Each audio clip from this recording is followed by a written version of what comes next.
Hello दोस्तों, नमस्कार। आज हम लोग यूपी आरवीयू एनएल टीजी 2 के पेपर को सॉल्व करेंगे। ये पेपर 21 दिसंबर 2022 सेकंड शिफ्ट का पेपर है।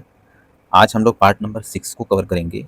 पार्ट नंबर 6 में क्वेश्चन नंबर 126 के आगे से हम लोग इसको सॉल्व करेंगे। तो चलिए हम लोग वीडियो को शुरू करने से पहले यदि आप लोग चैनल पर नए हैं तो चैनल को सब्सक्राइब करें और बाकी अन्य सभी लोग इसे लाइक व शेयर करें।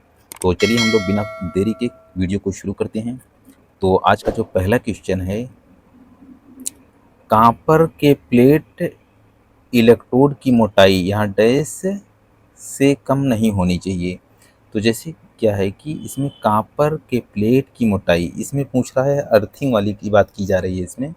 जिससे जो अर्थ प्लेट बनाई जाती है ये चौकोर होती है और इसकी जो साइज होती है 60 × 60 और जो इसका थिकनेस होता है 3.15 ये कॉपर की होती है। ये Cu के लिए, अगर एल्यूमिनियम में इसका जस्ट डबल कर देंगे 6.35 कहीं कहीं दिया है, कहीं कहीं 6.3 दिया हुआ है। ये एल्यूमिनियम के लिए है, तो इसलिए इसका साइज कॉपर के लिए 3.15 और एल्यूमिनियम के 6.35 के आसपास में ये रखी जाती है। तो इसलिए इसमें कॉपर का पूछा जा रहा है, तो इसलिए इसमें सही ऑप्शन 3.15 mm होनी चाहिए। चलिए अगला क्वेश्चन देखते हैं। Question number 127। क्वेश्चन नंबर 127 में क्या है, hysteresis loss least depend upon. जो हिस्टेरेसिस लॉस है ये किस पर डिपेंड कम से कम करता है। तो उसमें देखिए सबसे पहले हम फार्मूला लिख लेते हैं। फार्मूला जो हिस्टेरेसिस लॉस का होता है, हिस्टेरेसिस लॉस पी एच से डिनोट कर सकते हैं। ये होता है इफिशियंसी बी मैक्स के पावर होता है 1.6 मल्टीप्लाई एफ मल्टीप्लाई वी। यहाँ पी फ्लक्स डेंसिटी है, एफ फ्रिक्वेंसी है, वी वॉल्यूम, यानी कि इसमें कितना मैग्नेटिक मटेरियल लगाया जा रहा है उसका वॉल्यूम कितना है। अब देखिए इसमें टेम्परेचर की, इस फार्मूले में कोई टेम्परेचर की वैल्यू नहीं दिया हुआ है। तो इसमें जो सबसे कम से कम डिपेंड करेगा, देखिए फ्रिक्वेंसी दिया हुआ है, मैग्नेटिक फील्ड डेंसिटी दिया है, वॉल्यूम मटेरियल का वॉल्यूम, और यहाँ एम्बिएंट टेम्परेचर नहीं दिया गया है। तो यह कम से कम डिपेंड करेगा जो एम्बिएंट टेम्परेचर होता है या एटमॉस्फेयर का जो नॉर्मल टेम्परेचर होता है, यह इस पर कम से कम डिपेंड करता है। इसलिए जो सही ऑप्शन है सी वाला होगा। चलिए अगला क्वेश्चन देखते हैं। Question number 128। क्वेश्चन नंबर 128 में कोर टाइप ट्रांसफार्मर की तुलना में, कोर टाइप ट्रांसफार्मर की तुलना में सेल टाइप ट्रांसफार्मर के लिए निम्नलिखित कौन सा कथन गलत है। सेल टाइप ट्रांसफार्मर के लिए कौन सा कथन गलत है। अब देखिए यहाँ पर सेल टाइप ट्रांसफार्मर के बारे में पूछा जा रहा है, तो कम हानियाँ होती है, ये तो सही है। प्राकृतिक शीतलन मौजूद होती है। अब देखिए जो सेल टाइप का ट्रांसफार्मर होता है इसका जो डिजाइन होता है कुछ इस तरीके होगा, ये होगा कुछ इस तरीके, और ये सेल टाइप बन गया। अब यहाँ पर इसके सेंटर पे वाइंडिंग किया जाता है। अगर इस तरीके बन रहा है तो ये बाहर साइड एटमॉस्फेयर में रहता है, इससे कूलिंग भी हो जाती है कुछ। तो प्राकृतिक शीतलन मौजूद होती है, ये भी सही है। लेकिन यहाँ पर देखिए निगेटिव क्वेश्चन पूछा जा रहा है, कौन सा विकल्प गलत है। तो और ये लास्ट वाला, यांत्रिक सामर्थ्य अधिक होती है, और इस टाइप की डिजाइन जो होता है इसका मैकेनिकल स्ट्रेंथ अच्छा माना जाता है, तो अनुरक्षण आसान होता है इसका। देखिए जो सेल टाइप का ट्रांसफार्मर होता है इसका मेंटेनेंस थोड़ा डिफिकल्ट होता है, क्योंकि ये सेंटर लिम्पर वाइंडिंग किया जाता है, तो इसको ओपन खोल करके मेंटेनेंस करने में थोड़ा मुश्किल का काम होता है। तो इसमें ये ऑप्शन सी वाला गलत है, यहाँ गलत सेलेक्ट करने के लिए बोला जा रहा है, इसलिए इसका जो सही ऑप्शन है ये सी वाला होगा। चलिए अगला क्वेश्चन देखते हैं। Question number 129। क्वेश्चन नंबर 129 में क्या है, which of the following is not a type of stepper motor. इसमें ये पूछ रहा है कि स्टेपर मोटर का कौन सा प्रकार नहीं है, या जो स्टेपर मोटर को डिवाइड किया गया है और जो डिवाइड किया गया है तो इसकी श्रेणी में कौन सा मोटर नहीं आता है। तो देखिए इसमें जो स्टेपर मोटर होता है वेरिएबल रिलक्टेंस टाइप का, एक ये होता है, दूसरा परमानेंट मैग्नेट टाइप का होता है, तीसरा हाइब्रिड टाइप, इन दोनों का कॉम्बिनेशन होता है। लेकिन स्प्लिट फेज टाइप का इस टाइप के स्टेपर मोटर का डिजाइन नहीं होता है, यह सिंगल फेज में होता है, सिंगल फेज इंडक्शन मोटर में। तो इसलिए जो सही ऑप्शन है ये वाला, इसमें गलत सेलेक्ट करने के लिए बोला जा रहा है, तो इसलिए स्प्लिट फेज टाइप का ये गलत माना जाएगा। चलिए अगला क्वेश्चन देखते हैं, क्वेश्चन नंबर 130। क्वेश्चन नंबर 130 में क्या है, क्वेश्चन नंबर 130 में एसी मोटर की तुलना में डीसी मोटर को कहाँ पर प्राथमिकता दी जाती है। अब ये कह रहा है कि एसी मोटर की तुलना में डीसी मोटर को कहाँ पर प्राथमिकता दी जाती है, यानी कि डीसी मोटर को कहाँ ज़्यादा यूज किया जाता है। तो जो डीसी मोटर होता है उसमें देखेंगे इसकी स्पीड कंट्रोलिंग, इसके स्पीड को कंट्रोल करना आसान होता है, इसलिए इसको हम इस प्लेस पर यूज करते हैं, वेरिएबल स्पीड ऑपरेशन के प्लेस पर हम इसको यूज करते हैं। तो इसलिए इसका जो सही ऑप्शन है ये डी वाला होगा। चलिए अगला क्वेश्चन देखते हैं, क्वेश्चन नंबर 131। क्वेश्चन नंबर 131 में एचआरसी फ्यूज के लिए फ्यूजिंग फैक्टर सामान्य तौर पर होता है, यहाँ डैश दिया है, होता है। तो इसका जो सामान्य तौर से देखेंगे तो इसका फ्यूजिंग फैक्टर की वैल्यू 1.1 के आसपास में रखा जाता है। तो फ्यूजिंग फैक्टर का फार्मूला होता है, फ्यूजिंग फैक्टर इक्वल टू होता है फ्यूज का मेल्टिंग पॉइंट, फ्यूज का melting point divide by fuse का रेटिंग, फ्यूज का रेटिंग, इन दोनों को डिवाइड करेंगे, जो वैल्यू आएगा उसको हम फ्यूजिंग फैक्टर बोलते हैं। तो जो फ्यूजिंग फैक्टर की वैल्यू पूछ रहा है तो इसमें 1.1 के आसपास में होती है। चलिए अगला क्वेश्चन देखते हैं, क्वेश्चन नंबर 132। क्वेश्चन नंबर 132 में क्या दिया गया है, रॉड गैप टाइप तड़ित निवर्तक यानी कि लाइटनिंग अरेस्टर के संदर्भ में निम्नलिखित में से कौन सा गलत है। यहाँ पर गलत क्वेश्चन पूछा जा रहा है लाइटनिंग अरेस्टर के बारे में। तो इसमें देखिए बी में क्या कह रहा है, ये है पावर फ्रिक्वेंसी फॉलो करंट, यानी जो पावर करंट जो यूटिलाइज की जाने वाली पावर है, पावर फ्रिक्वेंसी फॉलो करंट को बाधित करता है। तो पावर फ्रिक्वेंसी को यह बाधित नहीं करता है, यह हाई रेंज की फ्रिक्वेंसी को यह ग्राउंड करता है, और नॉर्मल जो पावर फ्रिक्वेंसी है इसको जो है इसको कोई डिस्टर्बेंस नहीं करता है। तो जो ये बाधित करने का काम करता है वो हाई लेवल की फ्रिक्वेंसी को डिस्टर्ब करता है। तो इसमें जो सही ऑप्शन है यह पावर फ्रिक्वेंसी करंट को बाधित करता है। तो इसमें गलत ऑप्शन पूछ रहा है, यानी कि कौन सा इसमें गलत है, तो यह पावर को बाधित नहीं करता है, यह बाधित नहीं करता, इसमें बाधित पूछ रहा है, तो इसलिए इसका जो सही ऑप्शन है ये बी वाला होगा। चलिए अगला क्वेश्चन देखें, इसमें गलत सेलेक्ट करने के लिए बी वाला गलत है। चलिए क्वेश्चन देखते हैं, क्वेश्चन नंबर 133। क्वेश्चन 133 में क्या है, sodium vapour lamp, sodium vapour lamp की ज्वलन वोल्टता यहाँ डैश दिया है भिन्न होती है। तो जो ये कह सकते हैं इग्निशन वोल्टेज, ये जो जलने या जलन की वोल्टता है, यह वोल्टेज लगभग नियरली 400 से 600 वोल्ट तक के आसपास में होती है, ये सोडियम वेपर लैंप के लिए। अगर ट्यूबलाइट देखेंगे तो लगभग ये 900 से लेकर के 1000 वोल्ट तक के, इसका इग्निशन वोल्टेज 900 से लेकर के 1000 वोल्ट के बीच में होता है। तो लेकिन यहाँ सोडियम वेपर लैंप के लिए पूछा जा रहा है तो 400 से लेकर के 600 के बीच में इसका होता है, इसलिए इसका जो सही ऑप्शन है ये सी वाला होगा। चलिए अगला क्वेश्चन देखते हैं, क्वेश्चन नंबर 134।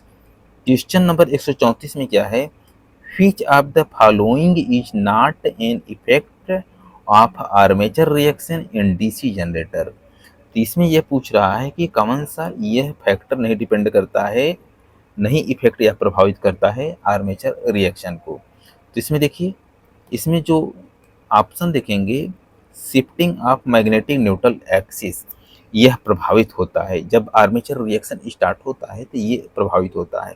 और तीसरा सी वाला देखिए, कम्यूटेशन प्रॉब्लम, इसके कम्यूटेशन में प्रॉब्लम होती है, जब इसके आर्मेचर रिएक्शन होता है तो उसमें कम्यूटेशन प्रॉब्लम होती है। कम्यूटेशन प्रॉब्लम क्या होती है, जैसे जब कार्बन ब्रश कम्यूटेटर पे जब शॉर्ट करता है, इसमें करंट का डायरेक्शन जो चेंज होती है, तो इसको डिस्टर्बेंस का होता है, जिसकी वजह से इसके अंदर स्पार्किंग बढ़ जाती है। कम्यूटेशन में प्रॉब्लम हो गया। और लास्ट वाला क्या है, रिड्यूस इन जनरेटेड ईएमएफ है। जब आर्मेचर रिएक्शन होता है तो उस कंडीशन में क्या है कि उसका जो आउटपुट वोल्टेज जितना होना चाहिए उसकी अपेक्षा कुछ घट जाता है। तो आर्मेचर रिएक्शन में देखेंगे ए सी डी जो है इसको प्रभावित करता है। और इंक्रीज, अब इसमें जो बी वाला है, इंक्रीज इन नंबर ऑफ पोल, अगर पोल की वैल्यू को इंक्रीज कर देते हैं तो इससे कोई प्रभाव नहीं पड़ता है। तो इसलिए इसका जो सही ऑप्शन है ये बी वाला होगा। चलिए अगला क्वेश्चन देखते हैं, क्वेश्चन नंबर 135। क्वेश्चन नंबर 135 में क्या है, संतुलित स्टार से जुड़े किसी थ्री फेज सिस्टम में लाइन करंट 50 एम्पियर है, फेज करंट ज्ञात कीजिए। अब स्टार संतुलित है और थ्री फेज में लाइन करंट 50 एम्पियर है, लाइन करंट 50 एम्पियर है तो फेज करंट पूछा जा रहा है। देखिए अगर कोई सर्किट है या कोई कनेक्शन है, अगर वह स्टार कंडीशन में है, तो अगर मान लीजिए आई एल इक्वल टू होता है आई पी, जो लाइन करंट होगा वही फेज करंट होगा। अब यानी कि यहाँ पर जो करंट फ्लो होगी वही इस फेज के अंदर करंट फ्लो होगी। तो ये यानी कि दो के दोनों इक्वल होंगे। इसमें अगर 50 एम्पियर होगा तो फेज करंट भी 50 एम्पियर ही होगा, इसलिए इसका जो सही ऑप्शन है डी वाला होगा। चलिए अगला क्वेश्चन देखते हैं, क्वेश्चन नंबर 136। क्वेश्चन नंबर 136 में क्या है, पूर्णतः प्रेरित परिपथ में वोल्टता और धारा के बीच का कालांतर हमेशा डैश होता है। अब देखिए ये कह रहा है कि प्योर इंडक्टिव सर्किट जो होता है उसमें जो फेज वोल्टेज और करंट के बीच का जो एंगल होता है उसके बीच का डिग्री कितना होता है, वो 90 डिग्री होता है। इसका जो सही ऑप्शन सी वाला होगा। जैसे सपोज कर लीजिए इसको अगर ग्राफ ड्रॉ करेंगे तो कुछ इस तरीके होगा, यानी कि ये 360 के लिए है, यहाँ 180 डिग्री। तो इसमें क्या है कि जैसे मान लीजिए यहाँ पर जब ये व्यवहार पहुंच जाती है तो यहाँ से इस व्यवहार को शुरू करती है, कुछ इस तरीके होगी, यानी कि 90 डिग्री पर होगी। 90 डिग्री के बाद यह जीरो से स्टार्ट होगी, हर इसका एंगल जो है 90 डिग्री का डिफरेंस पे होगा। तो चलिए अब नेक्स्ट क्वेश्चन देखते हैं, क्वेश्चन नंबर 137। क्वेश्चन नंबर 137 में क्या है, एक 100 ओम प्रतिरोधक को 50 वोल्ट की बैटरी से जोड़ा जाता है, प्रतिरोधक में धारा ज्ञात कीजिए। अब देखिए कोई रेजिस्टेंस है, उसकी करंट के लिए जो फार्मूला होता है V अपान R होता है, I equal to V upon R। V की वैल्यू 5 वोल्ट है, R की वैल्यू 100 ओम है, तो इसको कैलकुलेशन करेंगे 0.05 ओम आएगा। अब इसको अगर हम मिली एम्पियर में चेंज करेंगे यानी कि मल्टीप्लाई 1000 कर देंगे, जब 1000 से मल्टीप्लाई करेंगे इसकी वैल्यू आएगी 50 मिली एम्पियर। तो इसका जो सही ऑप्शन है ये डी वाला होगा। चलिए अगला क्वेश्चन देखते हैं, क्वेश्चन नंबर 38। क्वेश्चन नंबर 38 में क्या है, for a permanent split capacitor motor which of the following is wrong. अब परमानेंट स्प्लिट मोटर है, परमानेंट स्प्लिट कैपेसिटर मोटर है, which of the following wrong. इसमें ये गलत पूछा जा रहा है, कौन सा इसमें गलत है, यानी कि रॉन्ग ऑप्शन को सेलेक्ट करना है। अब देखिए यहाँ पर जो पहला ऑप्शन है इसमें क्या है, इट यूजेज इलेक्ट्रोलाइट कैपेसिटर। देखिए यहाँ पे जो इलेक्ट्रोलाइट कैपेसिटर बोला जा रहा है तो यह इलेक्ट्रोलाइट कैपेसिटर इसमें नहीं यूज किया जाता है। अगर यह परमानेंट टाइप का है तो यानी कि यह कह सकते हैं कि इसमें हम रन टाइप के कैपेसिटर को यूज करेंगे। अब इस मोटर में कौन सा कैपेसिटर यूज किया जाएगा, रन टाइप का। अगर रन टाइप का कैपेसिटर यूज किया जा रहा है तो जो रन टाइप का कैपेसिटर होता है उसमें जो मॉडल यूज किया जाता है पेपर टाइप का कैपेसिटर यूज करते हैं। और स्टार्टिंग वाइंडिंग में अगर स्टार्ट टाइप का है, स्टार टाइप के कैपेसिटर है, उसमें इलेक्ट्रोलाइट टाइप के इलेक्ट्रोलाइट टाइप के हम कैपेसिटर को यूज करेंगे। तो इसलिए इसमें जो सही ऑप्शन है ये ए वाला सही होगा, ए वाला। चलिए अगला क्वेश्चन देखते हैं, क्वेश्चन नंबर 139। क्वेश्चन नंबर 139 में क्या है, निम्नलिखित में से कौन सा नियम बताता है कि प्रेरित धारा की दिशा सदैव या सदा ऐसी होती है जो उस कारण का विरोध करती है जिससे वह स्वयं उत्पन्न होती है। यह जो नियम दिए थे, यह नियम को लेंज ने दिए थे, इसलिए इस नियम को लेंज का नियम भी कहते हैं। तो इसमें जो सही ऑप्शन है वो बी वाला होगा। चलिए अगला क्वेश्चन देखते हैं, क्वेश्चन नंबर 140। क्वेश्चन नंबर 140 में क्या है, बक कन्वर्टर के लिए आउटपुट वोल्टेज और इनपुट वोल्टेज का अनुपात होता है। आउटपुट वोल्टेज अगर बक है तो इसकी वैल्यू 1 से कम होगी, 1 से कम होगी। यानी कि अगर बक मतलब घटना, बक माने घटाने वाला, आउटपुट वोल्टेज जो है वो 1 से कम होगा और ये इनपुट वोल्टेज जो होगा वो 1 से अधिक होगा। तो इसलिए इन दोनों का जब हम रेशियो या अनुपात निकालेंगे, इसकी जो वैल्यू आएगी 0 से लेकर के 1 के बीच में ये रखा जाता है। तो इसलिए इसका जो सही ऑप्शन है ये डी वाला। अगर हम बक का रेशियो अगर हम 1 रखते हैं तो आउटपुट इनपुट के इक्वल आएगा। अगर 0 रखते हैं तो 0 से क्या है कि आउटपुट वोल्टेज घट जाएगा, 0 हो जाएगा। तो 0 से लेकर के 1 के बीच में इसको रखा जाता है। चलिए अगला देखते हैं क्वेश्चन नंबर 141। क्वेश्चन नंबर 141 में क्या है, उपकेंद्र पर बेहतर प्रदर्शन के लिए इलेक्ट्रोलाइट प्रतिरोध के लिए भू इलेक्ट्रोड प्रतिरोध अर्थ इलेक्ट्रोड रेजिस्टेंस, यानी कि जो अर्थ रेजिस्टेंस की वैल्यू है यहाँ पर डैश दिया है, से अधिक होना चाहिए, से अधिक नहीं होना चाहिए। यानी कि इसमें यह कह रहा है कि ये जो वैल्यू है उस वैल्यू से अधिक नहीं होना चाहिए, यहाँ पर अधिक नहीं होना चाहिए। तो इसमें देखिए जैसे मान लीजिए अच्छा परफॉर्मेंस के लिए तो इसमें 1 ओम के हमेशा नीचे रखा जाना चाहिए। इसमें आर की वैल्यू हमेशा 1 ओम से नीचे रखना चाहिए, इसलिए इसका जो सही ऑप्शन है बी वाला होगा। चलिए अगला क्वेश्चन देखते हैं, क्वेश्चन नंबर 142। क्वेश्चन नंबर 142 में क्या है, single phase induction type energy meter में शंट चुंबक में परिणामी अभिवाह यानी फ्लक्स प्राप्त करने के लिए वोल्टेज से 90 डिग्री पश्चता पर किससे समायोजित किया जाता है।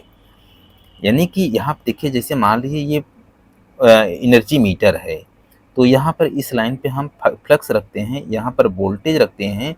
अगर इसका एंगल डिस्टर्ब होकर के 90 डिग्री से मान लीजिए माइनस हो गया है या घट गया है या कम ज़्यादा हो गया, तो इसमें हम किसे समायोजित करेंगे। तो इसमें एक होता है सैडिंग बैंड, इसमें एक होता है सैडिंग बैंड होता है। इस सैडिंग बैंड को हम समायोजित करके इसके एंगल को एडजस्ट करते हैं। यह लगाया जाता है, यह सेंट्रल लिंब पे, यह कह सकते हैं ये पोटेंशियल कॉइल या प्रेशर कॉइल, इस कॉइल पर जो है इसको लगाया जाता है और इसी को हम एडजस्ट करके इसके एंगल को एडजस्ट किया जाता है। चलिए अगला क्वेश्चन देखते हैं, क्वेश्चन नंबर 143। क्वेश्चन नंबर 143 में क्या है, निम्नलिखित में से कौन सा कार्यस्थल सुरक्षा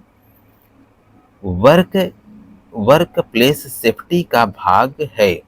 यानी कि इसमें यह पूछ रहा है कौन सा वर्क प्लेस सेफ्टी का भाग है। तो इसमें देखिए कलर कोड होता है। कलर कोड क्या है कि कलर के बेस पर इसमें सेफ्टी के लिए एक सिंबल दिए जाते हैं। तो यह है इसका एक भाग है, तो इसमें भाग पूछा जा रहा है और बाकी ये नहीं है, और जो नहीं है ये नहीं है, पहला वाला नहीं है और दूसरा नहीं है, तीसरा भी नहीं है। तो इसमें जो भाग है तो ये इसमें सी वाला ऑप्शन सही है। चलिए अगला क्वेश्चन देखते हैं, क्वेश्चन नंबर 144। क्वेश्चन नंबर 144 में क्या है, सोल्डर क्रोड में सबसे अधिक निम्नलिखित में से किस धातु का उपयोग किया जाता है। सोल्डर कोर में यानी कि जो सोल्डरिंग वायर होता है, उस सोल्डरिंग वायर की बात की जा रही है। जैसे मान लीजिए कोई चीज़ सोल्डरिंग किया जाता है तो उस सोल्डरिंग वायर में जो मटेरियल यूज किया जाता है तो उसमें क्या चीज़ यूज किया जाता है, इसमें जो यूज किया जाता है टिन और लेड। टिन को लगभग 60% या 63% के आसपास में रखा जाता है, 60 और लेड को लगभग 40% के आसपास में मिक्स करके इससे हम सोल्डर वायर तैयार करते हैं या सोल्डर को तैयार करते हैं। चलिए अगला क्वेश्चन देखते हैं। इसका जो सही ऑप्शन है ये सी वाला होगा। चलिए अगला क्वेश्चन देखते हैं। Question number 145।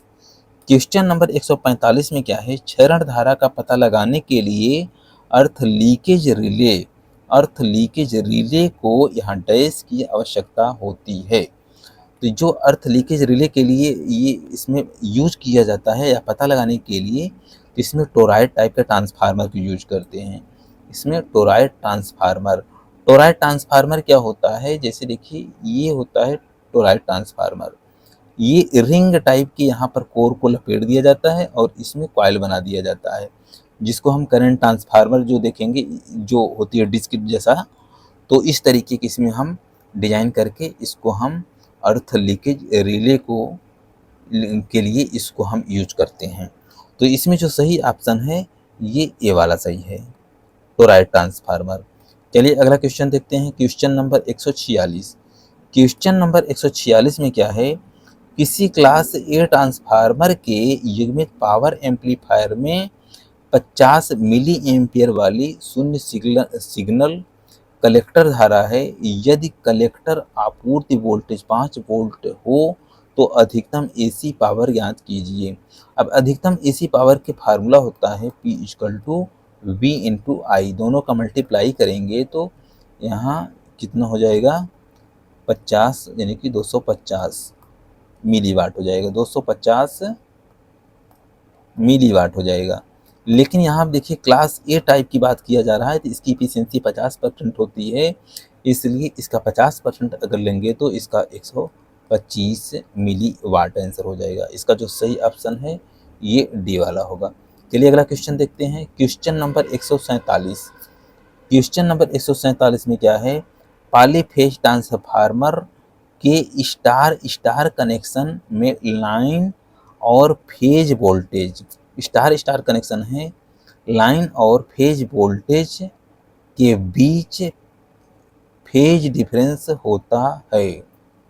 अब देखिए यहाँ पे जो कनेक्शन किया गया है स्टार स्टार कनेक्शन है और यहाँ पर कह रहा है कि लाइन और फेज वोल्टेज के बीच इसमें कलांतर या फेज डिफरेंस कितना होगा।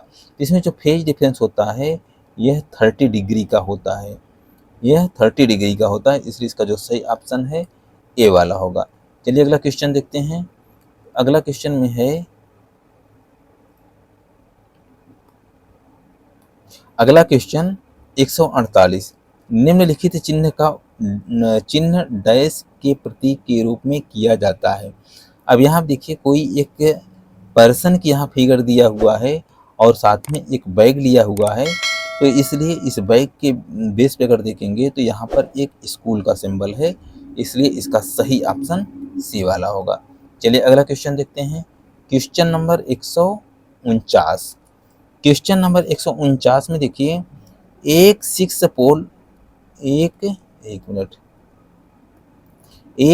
पोल लैप वाउंड डीसी जनरेटर के आर्मेचर में 800 चालक हैं।